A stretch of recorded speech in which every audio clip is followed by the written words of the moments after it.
Napansin mo ba? Gusto mo na magkaroon ng sariling property pero hanggang ngayon wala ka pa ring napipili. Condo ba? House and lot? Lot only? Townhouse? Pre-selling? Ready for occupancy? Resale? At habang dumadami ang choices, mas lalong nahihirapan kang magdesisyon. Ang tawag dito ng mga experts, analysis paralysis. Ibig sabihin, sobrang dami mong kinukumpara at iniisip na options na imbis na makapagdesisyon ka, natetenga ka.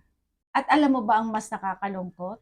Habang nag-iisip ka ng matagal, tumataas ang presyo, tumataas ang down payment, tumataas ang monthly amortization, at ang pinakamasaklap, yung property na gusto mo, sold out na. Maraming buyers ang hindi nawawalan ng pagkakataon dahil wala silang budget. Nawawalan sila ng pagkakataon dahil naghihintay sila ng perfect choice. Pero ito ang reality, walang perfect property. Ang meron, right property. Para sa current goals mo, budget mo, at lifestyle mo. Kaya imbis na tanungin mo ang sarili mo ng, ano kaya ang pinakamagandang property?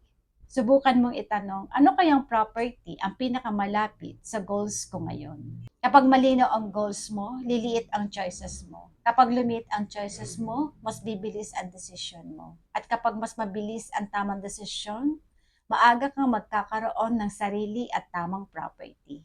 Hindi mo kailangan ng maraming option, kailangan mo lang ng tamang guidance.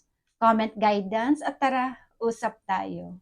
As a licensed real estate broker, trabaho kong tulungan kang alisin ang kalituhan at mahanap ang tamang option para sa iyo.